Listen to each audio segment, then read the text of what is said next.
अस्सलाम वालेकुम once again and welcome to Zor Ka Jod Asia Cup 2023।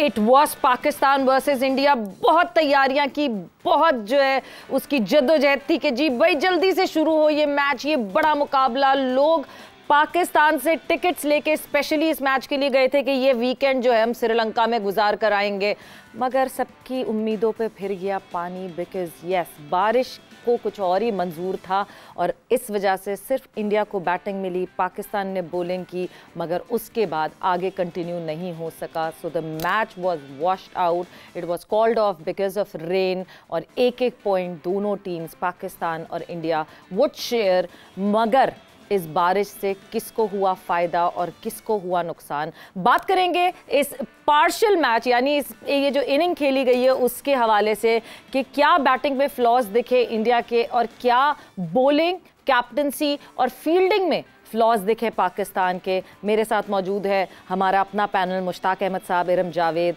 And Hafiz Imran. Welcome to the show again. So Mushi भाई, कौन बचा बारिश से? सीधा सवाल सबसे पहले। बिस्मिल्लाहिर्रहमानिर्रहीम। आई थिंक जो टारगेट कम किया गया, मेरा ख्याल I think we talking about 36 over में 236। आई थिंक एडवांटेज इंडिया को जाता था इसका डेफिनेटली, क्योंकि स्कोर में इतना डिफरेंस नहीं था।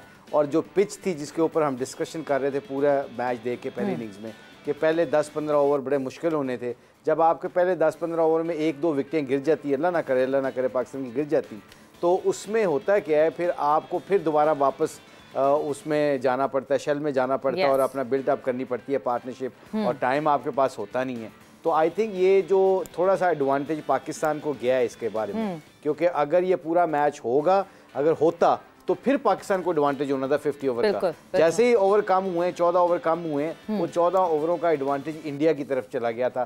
तो आई बिलीव कि ये जो बारिश हुई है, ये somehow the other Pakistan को इसका एडवांटेज गया है। बट फिर एक और जो है वो रिव्यू होना था, और इस रिव्यू पे ये था कि ठीक है जी, अगर फिर थोड़े से असरात दिखते हैं कि बारिश रुक जाए, क्योंकि मैच करवाना चाहती थी आईसीसी, ऐसा नहीं कि करवाना नहीं चाहती थी।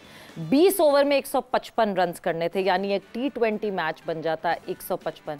फिर फायदा कहाँ होता? आई थिंक फिर पाकिस्तान को उसकी वजह पता है क्या है, कि उसकी आखिरी जो आपके पावर प्ले है उसको आप यूटिलाइज करते हैं, फिर आपकी एक पार्टनरशिप लगती है, तो आपको पता चलता है 120 बॉलों पे 155 रन कोई नहीं है, क्योंकि आपने कट डाउन करने होते हैं बॉल्स टू रन्स। आपने ओवर्स को नहीं देखना होता, क्योंकि जब आप ओवर्स को देखते हो ना, जैसे 3 ओवर होते हैं, कहते 17 ओवरों में जी 140 चाहिए, नहीं, आपको फिर भी 110 बॉलों पे, 105 बॉलों पे 140 चाहिए। 3-4 बाउंड्रीज की बात होती है, you are there then. I think ये जो छोटा स्कोर होता है ना 155 20 ओवर में, वो पाकिस्तान को डेफिनेटली उसका बहुत ज़्यादा एडवांटेज होना। बिल्कुल। और मेरा ख्याल से ये जो अभी जितना मैच हुआ, शायद इंडिया को इस बात का इरम ज़रूर एडवांटेज हो गया। They got their practice done in front of the high pace battery of Pakistan. वो कहते हैं ना कि इतनी मुश्किलें पड़ जाएं कि बाकी मुश्किलें आसान हो जाए। अगला नेपाल से मुकाबला है और उसके बाद फिर सुपर 4 में मे बी अफगानिस्तान, श्रीलंका और बांग्लादेश उनमें से, मगर इस किस्म की पेस बैटरी फेस करने को अभी मिल गई। और ये पता चल गया कि विराट कोहली और रोहित शर्मा के बगैर भी इतने रन्स जोड़ सकता है इंडिया। बिल्कुल। एक तरफ से ये है कि इंडिया को इस चीज़ का फ़ायदा हुआ कि वो अपनी बैटिंग करके चले गए। लेकिन वही बात कि हम नेचर से फाइट नहीं कर सकते, और जो होता है वो अच्छे के लिए होता है। तो बेशक अगर बारिश होगी तो मे भी पाकिस्तान के हक में जो है वो बेहतर हो गया। लेकिन ये है कि जिस तरह उनकी प्रैक्टिस हुई है, जब अगला मैच उनका नेपाल से है तो मे भी उनको डिफ़िकल्टी हो, क्योंकि उन्होंने बहुत हाई पेस के साथ उन्होंने बैटिंग किया। लेकिन जब नेक्स्ट मैच नेपाल से है तो उनकी तो स्लो पेस होगी, तो मुझे लगता है कि मे बी उस पर भी स्ट्रगल करें। लेकिन इंडिया एक बड़ी टीम है तो इतना स्ट्रगल तो नहीं। मतलब आज हाफिज जिस तरह मतलब हमने फील्डिंग कर गुजरे ना, तो इंडिया को नेपाल के साथ भी ज्यादा फर्क नहीं लगेगा। ऐसी कुछ फील्डिंग हो गई थी आज। पता नहीं पाकिस्तान वो टीम जिसकी फील्डिंग की हम इतने दिनों से तारीफ कर रहे हैं। ग्रांट ब्रैडमैन जब नेपाल के अगेंस्ट भी खेला है पाकिस्तान, तो मैंने ये एग्जाम्पल दी थी, वो पहले फील्डिंग कोच थे, अब वो हेड कोच हो गए, तो शायद उनका ज्यादा फोकस है। और फिर अब्दुल मजीद साहब हैं, और अचानक से आज अब्दुल मजीद साहब भी पानी, मतलब जो बादल का पानी जो था वो सोच रहे होंगे कि क्या हुआ, क्या वो बारिश से जंग लग गया प्लेयर्स को, क्या हो गया फील्ड? देखिए, पाकिस्तान टीम की यही खासियत है ना कि एक दिन आपको बहुत ही मायारी खेल पेश करते हुए दिखाई देंगे, और अगले दिन आपको उतना ही गैर मायारी खेल पेश करते हुए भी दिखाई देंगे, तो लोग हैरान ज़रूर होते हैं। तो यही जो अनप्रडिक्टेबिलिटी है पाकिस्तान टीम की, यही उसकी एक कशिश भी है। फील्डिंग पाकिस्तान की अमूमी तौर पर अच्छी होती है, लेकिन सम टाइम एक बैड डे भी होता है। तो वो बैड डे है। अगर फ़खर जमान बहुत अच्छे फील्डर हैं, वो सेफ हैंड्स है जब कैच की बात होती है। मोहम्मद रिजवान ने इतने बॉल अपने पूरे करियर में नहीं छोड़े होंगे शायद जितने उनसे एक दिन में छूट गए। तो इसकी भी कुछ टेक्निकल वजूहत भी हो सकती हैं। जैसे रिजवान बॉल बिल्कुल आखिरी लम्हात में उनसे हवा में भी घूम रहा था, वो उनको शुरू में बॉल लगा भी, तो ये चीज़ें भी उसमें मद्देनज़र रखी जानी चाहिए। लेकिन ये बात ठीक है कि पाकिस्तान की फील्डिंग आज वो नहीं थी जिसके लिए पाकिस्तान की टीम मानी जाती है, और ये बिल्कुल पाकिस्तान की गलती थी, खामी थी।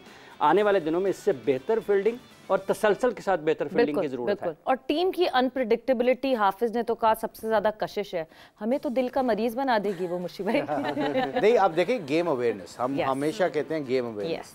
एक स्पोर्ट्समैन को इस हाईएस्ट लेवल के ऊपर जब आप स्क्वायर लेग पे फील्डिंग करते हैं, मैं एक एग्जांपल कोट करता हूँ आपको। आपको पता है एक बॉलर का गेंद अंदर आना है स्विंग करके, वो आप स्क्वायर लेग पे अंपायर के पास खड़े, मिड विकेट वाला, वो पहले बॉल से उसको पता होना चाहिए कि the ball can come to me any time. आपने ये नहीं अस्यूम करना कि ये एलबीडब्ल्यू पे जाएगा या बोल्ड पे जाएगा। अगर उसका ऑफलाइन होता है तो उसको स्कोर भी इधर ही पढ़ना है, टांग पे पढ़ना है। तो इसलिए उसने 3 फील्ड रखे हुए थे ना इधर, नॉर्मली तो ऐसा नहीं रखते। तो वो कैच के लिए जब वो तैयार होता है बंदा, जिसको पता है कि यार इसका गेंद अंदर आता है, और अंदर आते हुए पहले गेंद के ऊपर बैट्समैन भी सेट नहीं होता, उसका बैलेंस ऑफ हो सकता है, और half volley can go in the air and I can take a brilliant catch. मैं हमेशा, I am sorry to give my own example, जब कहीं किसी लीग में जाके कोई बात करता हूँ तो मैं हमेशा लड़कों से ये बात करता हूँ मैच से जाने से पहले, connect with the game right now. If you get connect with the game, connect करने का मतलब क्या है कि आप जैसे कनेक्शन आपका गेम के साथ, आपका माइंडसेट स्विच ऑन होता है, आप गेम की अवेयरनेस के अंदर आ जाते हो, तो पहले बॉल के ऊपर आप तैयार होते हो कि I can make a difference.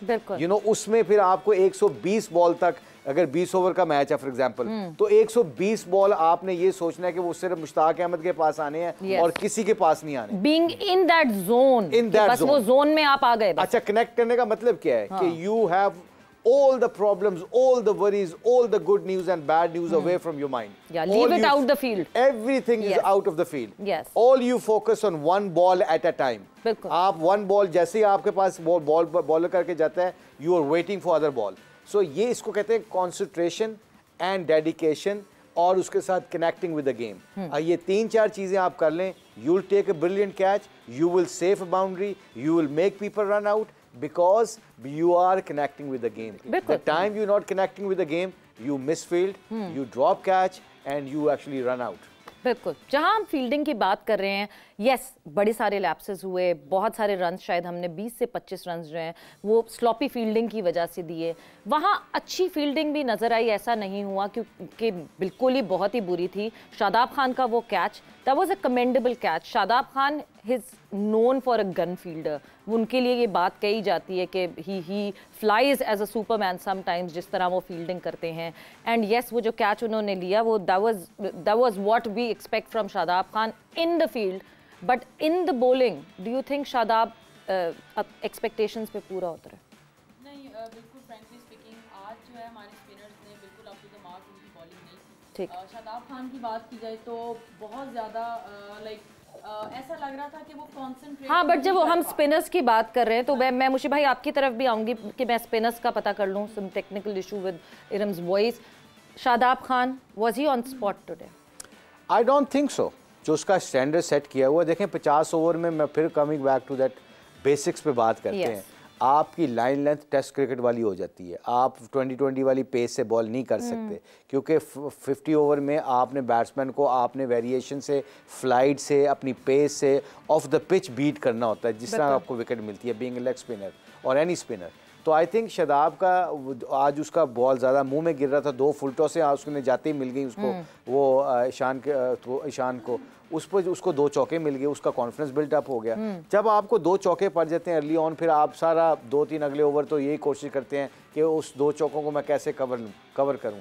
इसलिए मैं कहता हूं कि जो कनेक्ट विद द गेम का मतलब है कि आपको अपने प्रोसेस के अंदर रह के 4 विकेटों को निकाल देना चाहिए। बिल्कुल। आप प्रेशर नहीं, क्योंकि ये कई दफ़ा उल्टा प्रेशर पड़ जाता है कि 4 विकेटें गिरी हैं, I have to take wickets. No, मैं हमेशा शेन वॉर्न से जब भी हमारा आपस में मैच होता था ना, तो मैं डिस्कस करता था मुरली से, शेन से, तो आपस में जब बात कर ले होते थे ना, तो एक सबकी कॉमन चीज़, एक चीज़ समझ आती थी, कि आपने अंडर प्रेशर अपने प्रोसेस को याद रखना होता है, आपने आउटकम का नहीं सोचना कि इस वक्त मुझे विकेट लेनी है। विकेट लेने के लिए करना क्या पड़ेगा, कल के शो में हम बात कर रहे थे, you have to bowl good overs, not good balls. आप जब 6 अच्छे बॉल करके खत्म करके जाते हो ना, अगले ओवर में कॉन्फिडेंस लेवल आपका डेफिनेटली यहाँ पे पहुंचा होता है। 2 चौके खा के अगला ओवर करने जाते हो, आप सिर्फ होप कर रहे हो तो या अल्लाह मेरे 2 बॉल अच्छे गिर जाए, इस दफा आपका विकेट लेने का तो माइंडसेट ही चेंज हो गया ना, आप नेगेटिव चले जाते हैं। बिल्कुल, तो उस नेगेटिविटी से दूर रहना चाहिए और आपको जो है एक ओवर के ऊपर फोकस करना चाहिए। 1-2 अच्छी बॉलें पड़े और उसके बाद फिर जो है रन्स पड़ जाएं तो फिर वो ओवर की वैसी इक्वेशन खराब हो जाती है। बट यहाँ पे जो है वक्त हो गया एक ब्रेक का, हम जा रहे हैं एक ब्रेक पर और ब्रेक से वापस आएंगे तो we'll continue the discussion. And welcome back to Zor Ka जोड़। और ऑनेस्टली स्पीकिंग, जब हमने प्लान किया था कि हम ये पोस्ट मैच करेंगे तो हमें था कि हम बड़े या तो खुश होंगे पाकिस्तान मैच जीत गया होगा, या बड़े उदास होंगे कि पाकिस्तान जो है ये मैच हार गया होगा। मगर इस वक्त ना कुछ इमोशन समझ नहीं आ रहे मुशी भाई कि मतलब करें तो क्या करें, ये रेन वॉश पे खुश हों या उदास हों। मगर ये इसका मैं इस तरह डिस्क्राइब कर सकता हूँ, नींद आ भी रही है, नहीं भी आ रही। तो अब ये जो सिचुएशन आपने डिस्क्राइब की है, इसका सीधा सी बात है, मैच हो जाता जी तो the end of the day results आप सामने आते तो उसके ऊपर हमारे इमोशंस करते, यहाँ बिल्कुल अग्रेसिव होते तो यहाँ बिल्कुल डाउन होते। But at the end of the day जो चीज़ आपके कंट्रोल में नहीं है तो अल्लाह के इख्तियार में है। चलिए कुछ चीज़ें, कुछ बातें जो है ना, देखना खुशी की बात ये है कि शहीन ने 4 लगाए, शहीन का जो टैरा उनके ऊपर बैठा हुआ है वो शहीन ने उनको करके दिखा दिया। जो हमारे 3 फास्ट बॉलरों ने पहली दफ़ा हुआ है कि मेरा ख्याल यू वर टेलिंग अस कि पहली दफा हुआ एशिया में किसी स्पिनर ने विकेट नहीं ली और सारे फास्ट बॉलर ने एशिया कप में this is the first time that all the 10 wickets were taken by pacers. तो इससे बड़ी टेस्टिमनी, हमने एशिया में तो अपना धावा बोल दिया है कि जो पाकिस्तान के फास्ट बॉलर्स हैं वो वर्ल्ड बेस्ट, तो वो अभी वर्ल्ड कप में बताएंगे इंशाल्लाह, मगर उन्होंने एशिया में बता दिया है कि दे दी एशियाज बेस्ट। मैं आपको दूसरी भी खुशी की खबर बता दी थी that Pakistan has qualified for the super 4, क्योंकि ऑब्वियसली 3 पॉइंट्स पाकिस्तान के हो गए हैं। सो नाउ वो खैर वैसे ही अंडरस्टूड था जब नेपाल को हमारे ग्रुप में साथ रखा गया था, because Nepal is not that experience team. And तीसरी चीज़ ये कि जिस तरह पाकिस्तान को शायद ये बॉलिंग तो की पाकिस्तान ने, मगर जहां बाबर आजम की कैप्टनसी, मैं इरम आपकी तरफ आऊँगी, बाबर आजम की कैप्टनसी की बात करें, may be now is the time that he can sit on the drawing board and think over it कि मैं क्या गलत कर रहा हूँ। क्या बाबर आजम आने वाले टाइम में फिर से यही 11 खिलाने वाले हैं? क्या वो इसी तरह के डिसीजंस फिर से लेने वाले हैं कि मिडिल ओवर्स में जहाँ वो प्रेशर डाल सकते थे वहाँ पे प्रेशर रिलीज कर देंगे, और अगर स्पिनर्स को खिलाना भी है तो एटलीस्ट फील्ड तो अटैकिंग ले लें। बिल्कुल नहीं, आज नो डाउट कि आज बाबर आजम से जो है वो थोड़े से ऐसे डिसीजंस हुए हैं जो कि पाकिस्तान की फेवर में नहीं गए।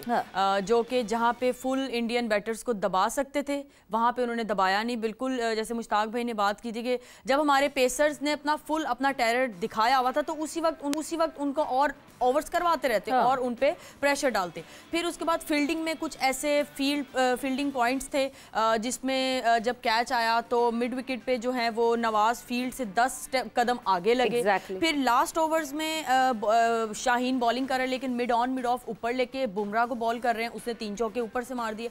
तो ये चीज़ें हैं जो कि थोड़ी सी आज के मैच में अगर देखा जाए तो वो कप्तानी के उसमें थोड़े से अच्छे नहीं हुए, लेकिन मुझे लगता है कि बाबर आजम एक अच्छे प्लेयर हैं, अच्छे बैटर हैं और अच्छे कप्तान हैं, तभी वो टीम को नंबर 1 उन्होंने बनाया है। तो मुझे लगता है कि इस चीज़ पे ज़रूर सोचेंगे और नेक्स्ट मैचेस में इस पे बहुत केयरफुल रहेंगे। बिल्कुल, और मेरे ख्याल से केयरफुल रहना भी चाहिए, बिकॉज अभी हमें एक ऑप्शन मिल गया हाफिज़ यहाँ पे कि शायद जो हमने गलतियाँ की उसका वो नेक्स्ट स्टेप आया नहीं। हम बैटिंग में क्या करते क्या नहीं करते ऑब्वियसली कोई भी ये प्रिडिक्ट नहीं कर सकता, because cricket is a very funny game. कभी गिवन डे पे कुछ हो सकता है, कभी कुछ हो सकता है, मगर प्रोबेबिलिटीज़ देख लें तो येस, टारगेट इतना होना नहीं चाहिए था कि 66 फॉर 4 से लेके अगर हम 266 फॉर इस टारगेट तक ले जाते हैं, 266 तक बना लेती है, सो कहीं ना कहीं we need to reassess कि हम क्या कर रहे हैं। बिल्कुल ठीक है, जब आप मैच के बाद बैठते हैं तो ये सारी चीज़ें गुफ्तगू में आती हैं, इन पर बात होती है, बहस होती है। एक तरीका इसका ये है, एक ये है कि जिस टीम के साथ आप खेल रहे थे, ऐसा बहुत कम होता है कि टॉप टीम्स आप 100 के अंदर आउट कर लें, बाउंस बैक करती हैं और जो बड़ी टीमें होती हैं जिनकी सलाहियत और उनके पास वसाइल ज़्यादा होते हैं वो इसी तरीके से करती हैं। जब हम पाकिस्तान की गलतियों की निशानदेही कर रहे हैं तो साथ ही साथ इसका ये मतलब हरगिज़ नहीं है कि पाकिस्तान ने उनको सब कुछ प्लेट में रख के दे दिया। ईशान किशन ने और हार्दिक पांड्या ने बड़ी उम्दा बल्लेबाजी की और बड़े स्मार्टली उन्होंने खेला। स्पिनर्स को उन्होंने इस तरह से बिल्कुल मुकम्मल तौर पर उनके ऊपर हमलावर नहीं हुए, सिंगल्स डबल्स के साथ 2-2 4-4 5-5 6-6 निकालते रहे, वो 2-2 छक्के लगाने की तरफ नहीं गए ताकि कप्तान ये सोचता रहे कि अभी मुझे स्पिनर से विकेट मिल सकता है, अभी मिल सकता है, तो उसने उनको लंबी बॉलिंग भी करवाई है। तो ये चीज़ें भी क्रेडिट उनको जाता है कि वो ज़रा हेड थे दोनों बल्लेबाज, जब वो शराकतदारी उनकी लग रही थी, पार्टनरशिप बना रहे थे, तो उसका फ़ायदा उन्होंने उठाया है।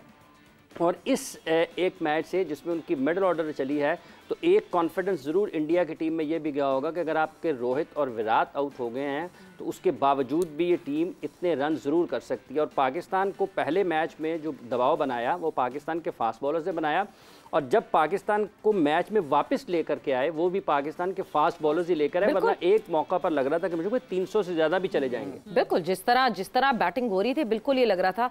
इसका मतलब ये कि मुझे भाई इस बात को ये समझा जाए कि अगर तो उस पोजीशन पे जिस वक्त हम 4 विकेटें ले चुके थे और अगर उस पॉइंट पे भी बाबर ये सोच रहे थे कि मैं अपने फास्ट बॉलर्स को डेथ के लिए बचा लूंगा, यानी वो अभी भी डेथ का सोच रहे थे, इंस्टेड के ये थॉट प्रोसेस रखना चाहिए था कि मैं क्यों 40 ओवर 35 ओवर में क्यों नहीं मैं ये मैच खत्म कर सकता। इतना ट्रस्ट तो पूरी दुनिया हमारे फास्ट बॉलर्स पे कर रही है, कप्तान को भी होना चाहिए। आई थिंक बिल्कुल सही कह रही हैं आप, और ये इरम ने और जो इमरान ने बात की है बिल्कुल सही बात की है कि बाबर की सबसे बड़ी क्वालिटी जो मैं जानता हूँ बाबर को, जितना उसके साथ मेरी कम्युनिकेशन होती है, उसके सबसे अच्छी एज ए प्लेयर और एज ए कप्तान उसके अंदर एक बड़ी अल्लाह ने खूबी रखी हुई है। वो ये है कि वो अपनी मिस्टेक्स को सुनता है और फिर उसको इम्प्लीमेंट स्ट्रेट वे करता है, चाहे वो बैटिंग में हो चाहे कैप्टनसी में हो। ये उसकी सबसे बड़ी सलाहियत है, क्योंकि ईगो नहीं है उसके अंदर, ईगो नहीं है कि मैं, आप कौन होते हैं बताने वाले। नंबर 1 बनने का मतलब ये होता है कि बंदा नंबर 1 तब बनता है जब अपनी गलतियों से सीख के आगे जाता है, तब अल्लाह आपको नंबर 1 बनाता है। तो बाकी रही ये जो ख़त्म करने वाली गेम होती है ना, ये असेस करना होता है। कई दफ़ा जैसे आपने स्पिनर्स की बात की है ना कि स्पिनर्स अच्छी बॉलिंग नहीं की या उनकी फील्ड के ऊपर अटैकिंग हमें फील्ड लेना चाहिए था। Some time as a spinner मेरा भी तो रोल बनता है कि मैं अपनी फील्ड खुद सेट करूँ, क्योंकि गेम तो मैंने करनी है, मेरी रिस्पॉन्सिबिलिटी है। तो आई थिंक नवाज और शदाब को कई दफ़ा ऑनरशिप लेनी पड़ेगी, और ऑनरशिप, क्योंकि कई दफ़ा ये शाहिद ने बड़ी अच्छी बात की थी अर्ली ऑन प्रोग्राम में कि पता नहीं कप्तान के दिमाग में कितनी बातें चल रही होती हैं कि मैं किसको लेके आऊँ। उस वक्त अगर स्पिनर वो लेके आता है तो स्पिनर का फिर ये रोल बनता है एटलीस्ट वो अपनी फील्ड खुद सेट करे, वो खुद अटैक करे। उसमें जो सबसे इंपॉर्टेंट रोल जो था ना, जो आज हम बार बार बात कर रहे हैं, क्योंकि मैं रिजवान के साथ मेरी बड़ी अंडरस्टैंडिंग है, सुल्तान से भी, और सारा इकट्ठे ही हैं, अल्लाह का शुक्र है। तो वो उसकी सबसे बड़ी, वो पूरा प्रोएक्टिव है। आज बिहाइंड द स्टंप वो उसके वो जो मशवरे थे या भाग के वो एनर्जी लेवल वो नजर नहीं आया मुझे। उसकी शायद चोट लगी हुई है, उंगली पे बचा रहा है। क्यों मुशी भाई, फटीग तो नहीं है ये? आई डोंट थिंक मैच पाकिस्तान में खेला, अब आप श्रीलंका चले गए हैं। बहुत मेंटली तगड़ा है, मतलब एक बंदा हॉस्पिटल से उठ के अगले दिन जाके दुबई में जाके मैच खेल के भाग के इंडिया से मैच जीत जाता है, चौको चिको से नहीं, भाग के। एक बंदा ड्रिपो पे लगा हुआ है, वो मेंटली बहुत टफ है, इसमें कोई शक नहीं। ड्रिपो वाली बात हम हार गए थे ऑस्ट्रेलिया से, ये तब वाली बात थी। अच्छा, मगर मैं जो है आपके ओपिनियन से थोड़ा सा मैं डिफर करती हूँ, मगर हम क्योंकि ब्रेक पर जा रहे हैं, ब्रेक से वापस आएंगे तो हम उस पर जरूर डिस्कस करेंगे।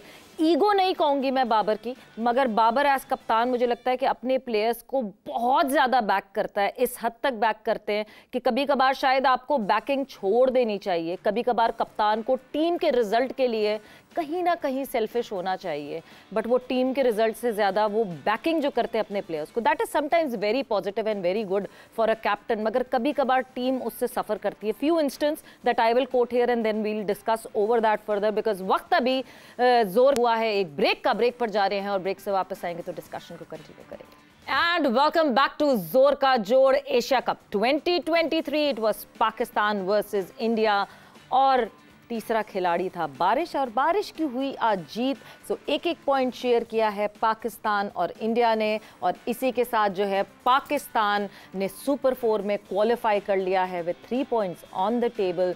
और ब्रेक पे जाने से पहले हमारी डिस्कशन हो रही थी कि बाबर के डिसीजंस, बाबर ने बहुत रेगुलरिटी में जिस तरह डिसीजंस लिए हैं, अपने प्लेयर्स को बैक किया है, बहुत कंटिन्यूस बैकिंग की है। मतलब 2021 का अगर हम वर्ल्ड कप की बात करते हैं, हम इंडिया से खेलें तो वही 11, हम नमीबिया से खेलें तो वही 11, हम PNG से भी खेलें तो वही 11, बेंच नहीं ट्राई करनी बिकॉज विनिंग कॉम्बिनेशन को नहीं छेड़ना। ये एक थॉट प्रोसेस है कप्तान का। We can't blame him for being egoistic, that is how he process himself. मगर एक पॉइंट पे आके यस रिजवान, हमें पता है फाइटर हैं, बट सेमीफाइनल से पहले रिजवान को अस्पताल से उठा के फिर लाना पड़ा और खिलाना पड़ा बिकॉज हमने कहीं भी मोहम्मद हारिस को ट्राई नहीं किया था। हमारे पास ऑप्शन ही नहीं था कि हम सेमीफाइनल में फ़ौरन मोहम्मद हारिस को डाल दें। Exactly this happened in 2022 World T20 when everyone was shouting कि शाहीन फिट नहीं है, शाहीन फिट नहीं है, and the management kept fighting कि नहीं हमें तो फिट लगता, आपको क्यों नहीं लगता। बट फाइनल में the chairman himself Ramiz Raja set के शाहीन जैसे बॉलर्स को तो 70% फिटनेस पे भी हम खिलाएंगे। मगर उससे हुआ क्या कि शाहीन की इंजरी में बुरा हुआ, शाहीन की इंजरी के हिसाब से, और फिर शाहीन को ब्रेक पे जाना पड़ा। तो maybe sometimes the captain needs to be shrewd and a bit selfish कि टीम जीते, टीम के लिए क्या बेहतरीन है वो सोचना ज़रूरी है कैप्टन को, या प्लेयर्स को बैक करना ज़रूरी है। I think it's a very valid conversation and question from you actually. इसमें बैलेंस होना चाहिए, बैलेंस बहुत होता है ज़रूरी ज़िंदगी में। जो नंबर 1 बने हैं उसमें शायद प्लेयरों के अंदर जो यूनिटी और कॉन्फिडेंस बिल्ट अप हुआ है, शायद इस वजह से बना हुआ कि वो अपने प्लेयरों को ड्रॉप नहीं होने देता, शायद इसलिए एक दूसरे के ऊपर ट्रस्ट बिल्ट अप हो गया। याद रखिए कि जब फैमिली में, टीमों में ट्रस्ट बिल्ट अप हो जाता है तो जब आप हार्ड डिसीजन करते हैं तो लोग उसको मान लेते हैं। जब आपका ट्रस्ट बिल्ट अप नहीं होता तो आप कोई सही डिसीजन भी करते हैं तो लोग उसको ऑन नहीं करते। बिल्कुल। इस वक्त जो बाबर ने आई थिंक किया है, और इसमें मैं क्रेडिट एक दो बंदों को ज़रूर दूंगा, जैसे सकलैन है, जब वो कोच था, 2 साल इनके साथ है, उसने बाबर को फुल हैंड दिया हुआ था, तो आई थिंक उसको भी क्रेडिट देना चाहिए। मेरा पॉइंट ये बनता है इस पर कि इसमें बैलेंस होना चाहिए। अब मेरा ख्याल है जिस तरह पाकिस्तान की टीम यूनिट बन के खेल रही है, एक यूनाइटेड होकर खेल रही है, अब अगर बाबर किसी को ड्रॉप करेगा तो I believe so they can understand that person get drop not because personal liking and disliking, because वो winning for Pakistan, Pakistan match जीतने के लिए बाबर ने ये चेंज किया या सिलेक्टरों ने चेंज किया। अब having said that they will not doubt his intention, exactly, but I think जो आपका पॉइंट है, ये 6 महीने साल पहले ये वैलिड पॉइंट था। अब जो है बाबर को अब थोड़ा सा proactively, shrewdly, ruthless kind of thing, you know, like liking and disliking, जो मर्जी समझे। मेरा ख्याल है कभी कभी जिस तरह फ़खर ज़मान की एग्जांपल है, आई थिंक फ़खर ज़मान को जिस तरह की उसकी बैड फॉर्म चल रही है, टेक्निकली पॉइंट ऑफ व्यू से देखा जाए तो उसको देखा जाएगा कि यार अगर अब्दुल्ला शफीक बाहर बैठा हुआ वो ज़्यादा सॉलिड है इस वक्त, या आप किसी और को खिला सकते हैं, तो टूर्नामेंट से 1-2 मैचों से पहले ही आपने नोट करना होता है। तो I think coming back to your question, इसमें कोई दो राय नहीं है। I think your point is valid, but when, how, this is very important. बिल्कुल बिल्कुल, बहुत इंपॉर्टेंट। और मेरे ख्याल से कब लेना है, कब नहीं लेना, ये बहुत है। अब मैं बार बार ये बात रिपीट करूंगा, अब बाबर के ट्रस्ट बहुत लेवल अच्छा हो गया। आप you can see the way of they enjoy each other success. अपने फेलियर के अंदर भी वो जुड़े, द बॉयज लव हिम। मतलब वो जो कैप्टन के साथ बॉन्डिंग टीम की दिखती है ना, दैट इज सो एविडेंट। और जो सबसे अच्छी चीज़ इस टीम में हम देखते हैं, बड़ी बड़ी टीम गुजरी है टीम पाकिस्तान की, मगर कहीं ना कहीं था ऐसा कि नहीं जी, एक कुछ नाराज़ हैं, कुछ खफा हैं लोग साइड पे, मगर इस टीम को जब मैं देखती हूँ तो मुझे दिखता है कि ये एक दूसरे की सक्सेस को सेलिब्रेट करते हैं। The unit that Babar Azam has built. और आपको याद होगा रीसेंट पास में जो है वो Pakistan cricket board dressing room की वीडियोस भी जो है वो बाहर लेकर आ रहा था, ड्रेसिंग रूम की वीडियोस।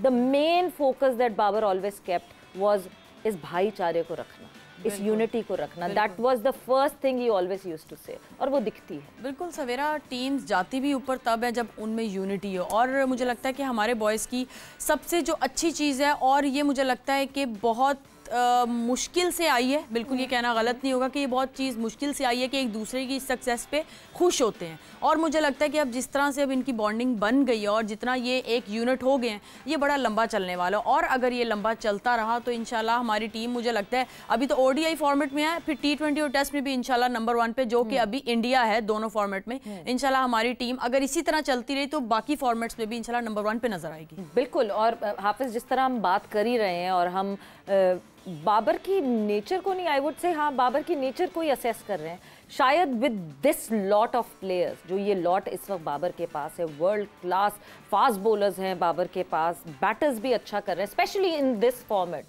बाबर थोड़ी सी दिलेरी in sense the captaincy decision, not Babar the batter, we are talking about Babar the captain, decisions में दिखा दें जो हम आईसीसी इवेंट्स के कोने तक जाते हैं मगर क्रॉस नहीं कर पाते वो लाइन, वो भी क्रॉस करने में कामयाब हो जाए। देखिए इसमें एक चीज़ ज़रूर मद्देनज़र रखना पड़ेगी कि जब आप फैसला साजी की बात करते हैं तो उसमें बहुत सारे कप्तान ऐसे हैं, ये खुदादाद सलाहियत है, ये आप सारा बहुत सारी चीज़ें ऐसी होती हैं कि आप सारा ज़िंदगी भी सीखते रहें तो आप नहीं उन तक पहुँच पाते, जो कि एक ना तजर्बाकार भी होता है लेकिन वो उस तक पहुँच जाता है। मतलब लोगों को अच्छा नहीं लगता है, लेकिन जब आप अगर वो पाकिस्तान की जीत के लिए बात कर रहे होते हैं तो आप लोग भी यहाँ पर, हम लोग भी बैठे पाकिस्तान की बेहतरी के लिए ही बात कर रहे होते हैं। सब यही चाहते हैं, सब यही चाहते हैं। हर किसी का, आपको किसी के नुक्ता नज़र से इख्तलाफ कर सकते हैं, किसी की नीयत पर शक नहीं कर सकते हैं। बहुत सारी चीज़ें ऐसी होती हैं कप्तानी में जो आप फौरी तौर पर उसको समझते हैं, पढ़ते हैं और फिर आप उसको फौरी तौर पर उसको फैसला कर लेते हैं। सीखने से नहीं आती हैं, ये फौरी तौर पर आप पर नाजिल होती हैं और आप कर जाते हैं। मतलब लोगों को नहीं अच्छा लगता, लेकिन बात ठीक है कि स्टीरियोटाइप जो कप्तानी है ना, या जो आप एक पैटर्न के ऊपर चलते हैं, वो कप्तानी नज़र आती है बाबर की जब वो कप्तानी कर रहे होते हैं। लेकिन जब आप शाहीन को देखते हैं तो आप देखें कि पीएसएल में उन्होंने कैसे जीता है। उन्होंने इसी तरीके से जीता है कि ये लाजिम नहीं है कि 2 ये करेगा, 2 ये करेगा, उसके बाद 2 ये करेगा, उसके बाद 2 ये ओवर करेगा, नहीं, वो जो हालात का तकाजा होता है वो उसके मुताबिक फौरी तौर पर फैसला करते हैं। और मुझे ये भी पता है, आपको भी पता होगा यकीनन, कि बहुत सारे ऐसे फैसले भी उन्होंने पीएसएल के अपने उन मैचेस में किए कि उनका जो कोर ग्रुप था मैच के दौरान उन्होंने उनसे राय जरूर ली, उनका मशवरा कुछ और था लेकिन फैसला उन्होंने अपना किया और वो उनके लिए काम कर गया। तो ये फैसले उनके, आई रिमेंबर वो ऊपर बैटिंग करने आगे थे, भी पिछले पीएसएल की बात है, एंड मैं सिकंदर रजा और राशिद खान को सुन रही थी कि हम पैड करके बैठे हुए थे और हम बाहर गैलरी में बैठे हुए हैं, उसकी ड्रेसिंग रूम के पीछे से एक बंदा सिर्फ हमें भागता हुआ दिखा है और हम यूँ देख रहे हैं कि पैड करके हम बैठे हुए हैं और शाहीन भागता हुआ बैटिंग करने चला गया।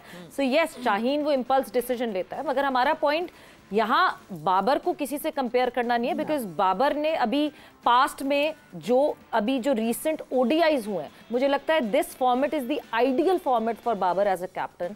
May be today was a very off day जहाँ पे वो मिस कर गए ट्रिक। जैसे आप प्लेयर के स्किल को जानना चाहते हैं ना, तो टेस्ट मैच में देखिए उसमें कितना तप्पड़ है, कितनी उसकी बेसिक्स तगड़ी है। बड़े बड़े क्रिकेटर्स, बड़े बड़े जो क्रिकेट के गुरु हैं, वो हमेशा ये देखते हैं कि ये प्लेयर में कितना तप्पड़ है, क्योंकि 2020 फॉर्मेट ऐसा है जो अफरा तफरी में निकल जाता है। बिल्कुल, आपके स्किल लेवल देखने होते टेस्ट मैच में देखते हैं, आप 50 ओवर में देखते हैं, 50 over is mini test match. Captaincy भी आपने देखनी होती है ना, तो वो आपको मोस्टली आपने टेस्ट मैच में और 50 ओवर में देखनी होती है कि how you run the show, how you actually win matches, कि किस वक्त डिसीजन उसने कैसे लिया। जैसे आज हम बात कर रहे हैं बैठ के कि इस वक्त मैं शाहीन के शायद मैं 7 ओवर लगातार करा देता, बिल्कुल, चाहे वो खत्म हुआ होता, उसकी पेस 135 से 125 आ जाती, क्योंकि वो तो शाहीन को खेल रहे थे, बॉल को खेल ही नहीं रहे थे। शाहीन का अपना नाम दहशत काफी थी। मैं हो सकता है नसीम शाह से 8 ओवर करा देता, एंड में मुझे अगर मैं एंड में नवाज और शदाब से बॉलिंग करनी पड़ती तो मैं कर जाता, पर मैं ये फैसला कर जाता कि मैं 15 ओवर पहले ही मैच खत्म करके बैठा होता। मतलब फॉर एग्जाम्पल ये है 50 ओवर में आपने ब्लंट डिसीजन करने होते हैं। बिल्कुल, सो आई थिंक ये Babar will learn that over the time period of the time. ये इसके साथ जो है ना, जो लकी चीज़ है जो मुझे नज़र आ रही है, जो रिसेंटली मैं देख रहा हूँ, रिजवान, शाहीन, शदाब, ये तीनों फ्रेंचाइज के कैप्टन हैं और तीनों बड़े सक्सेसफुल कैप्टन हैं। अब इनके साथ पिछले साल 2 साल से बाबर कैप्टन है। एक बात याद रखिए, ये बच्चे हैं, यंग हैं, तो somehow the other some time इनके माइंड में ज़रूर चल रहा होगा कि I can be the best captain. For example, ये जो इज्जत और शोहरत और जो ऑनरशिप बाबर ने कमाई है ना, एक तो उसने अपनी परफॉर्मेंस से इतना डिफरेंस क्रिएट कर दिया है कि सबको पता लग गया कि इसकी परफॉर्मेंस बहुत अच्छा। उसके ऊपर उसने सबसे अच्छी जो की है ना, वो I think I can see that he start, उनके साथ उन्होंने ऐसी बॉन्डिंग की है कि उनका ट्रस्ट लेवल सबका इकट्ठा हो गया। एंड आई थिंक मेंटली पूरी टीम ने मान लिया है यही हमारा कप्तान है, इसी की बात माननी है। तो आई थिंक ये सारे जबकि इतने कप्तान एक साथ खेल रहे हो तो आसान बड़ा मुश्किल होता है, क्योंकि हम तो उस टीमों में खेले हुए ना कि हर बंदा कई दफा अपने अपने चक्कर में बैठ जाता है। मैं उसी पे लाना चाह रही थी, ठीक है ना वो। मगर अगर होता है क्या है, जब आप ऐसी सोचते हैं ना तो फिर आप जीतते नहीं, नंबर 1 नहीं बनते। फिर आप 2-3 मैच जीतते हैं, फिर अपने चक्कर में पड़ जाते हैं। ये जो पॉलिटिक्स और सियासत होती है ना, ये बड़ी खतरनाक होती है स्पोर्ट्स में। अल्लाह का शुक्र है, ये बच्चे बहुत अच्छे हैं, यकीन मानिए। ये हमसे बहुत अच्छे क्रिकेटर्स भी बहुत अच्छे हैं, हमसे बंदे भी बहुत अच्छे हैं, नेक बच्चे हैं, पाकिस्तान का सोचते हैं, इनकी वैल्यूज़ बहुत अच्छी हैं, पाकिस्तान के अच्छे ब्रांड एम्बेसडर हैं, अल्लाह इनको नज़र बद से बचाए। तो हम तो बहुत खुश हैं, अल्लाह का शुक्र, बस ये दुआ करें अल्लाह इनको नज़र बद से बचाएं।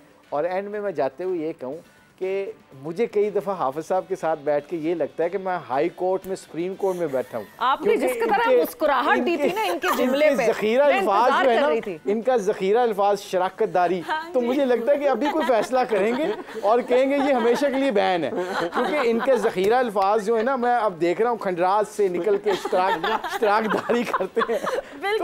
तो आई थिंक ये मैं just joking point of view से कि ये सब बातें तो हम कर रहे हैं, मगर ये हाफिज साहब ने बड़ा अच्छा डिस्क्राइब किया। Let me tell you one thing, इन्होंने बड़ा अच्छी पॉइंट किए हैं कि अल्लाह का शुक्र है ये टीम बड़ी स्टैंड कर गई है। अब इनको नंबर 1 स्टे, कहते हैं ना बुलंदी पे पहुंचना कमाल नहीं होता, बुलंदी पे ठहरना कमाल होता है। और ठहरते वही लोग हैं जो अपने प्रोसेस और अपनी वर्क एथिक्स पे कंप्रोमाइज़ नहीं करते, बिल्कुल अपनी वैल्यूज़ के साथ रहते हैं। और जोर का जोड़ में जो है वो सिर्फ आप क्रिकेट नहीं सीखेंगे, थैंक्स टू हाफिज, आपकी उर्दू की वोकैबुलरी भी हम बहुत अच्छी करने वाले हैं इस दफ़ा, that I promise you. And Hafiz इसी तरह आप कंटिन्यू करते रहें, बिकॉज हमें इतने अच्छे लफ्ज़ सीखने को मिल रहे हैं कि हम भी बाद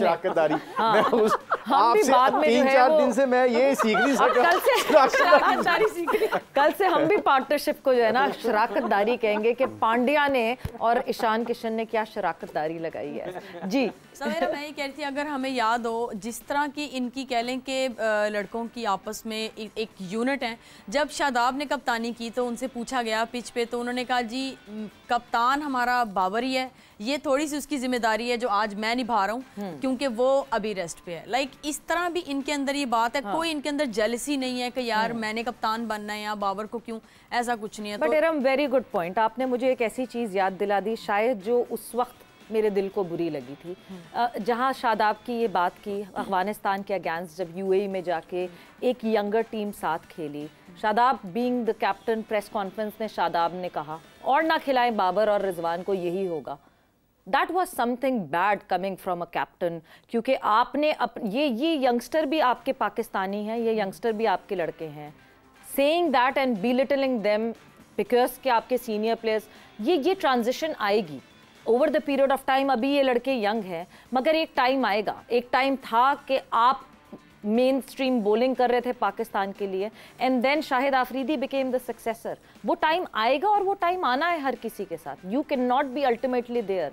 सो just pulling that confidence out from the youngsters, मेरा ख्याल से एक कप्तान को बड़ा रिस्क होना चाहिए। आई थिंक ये जो कम्युनिकेशन होती है ना, to how to handle media, let me tell you, I give you example, when I joined England cricket team as a coach, मुझे आधा घंटा पहले जो हमारा मीडिया कोऑर्डिनेटर होता था, मीडिया जो हमारा था, वो मुझे बिठा के पूरे क्वेश्चंस को मेरे से सामने बैठ के करता था, those are the question are coming at you, इसमें आपने ये आंसर करने हैं, कुछ क्वेश्चंस के ऊपर आपने उनको कहना कि आपने कहना नो सॉरी नो आंसर, इसमें कोई शर्म की बात नहीं। अब ये क्यों करते हैं, पीटरसन हो गया, जिमी एंडरसन हो गया, इतनी मैच्योर क्रिकेट खेले हुए, इतनी सालों से क्रिकेट खेल रहे हैं, बट अभी भी वो जब मीडिया को हैंडल करने जाते हैं ना, तो वो बैठ के, उनका मीडिया मैनेजर उनसे आधा घंटा पहले बैठ के पॉइंट करता है, उनको नॉमिनेट करता है कि जी आपने मीडिया को हैंडल करना है, दोज आर द क्वेश्चन। आप देखिएगा कभी भी कोई इंग्लिश मैन, कभी भी कोई ऑस्ट्रेलियन जब प्रेस कॉन्फ्रेंस करता है, they will hardly come out with anger, ठीक है, उनको बड़े सख्त सवाल भी होते हैं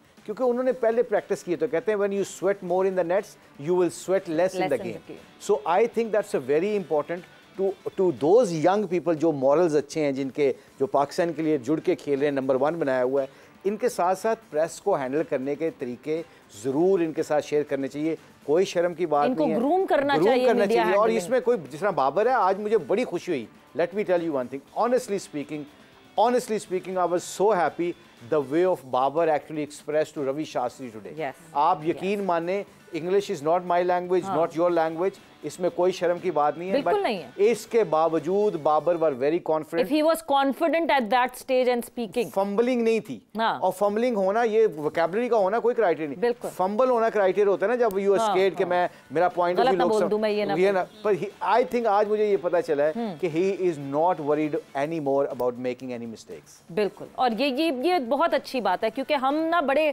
पड़े रहते हैं, वो कहते हैं ना कि चले गए अंग्रेज, गुलामी हमारी वही है कि नहीं जी इंग्लिश आ जाए, ना रोनाल्डो बोलता है ना मेसी बोलता है, मगर बाबर आजम क्यों नहीं बोलता, इसका सवाल जरूर है।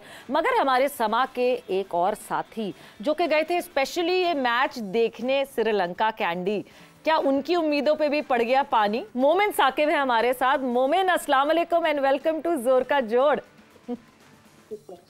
वालेकुम अस्सलाम and thank you for having me.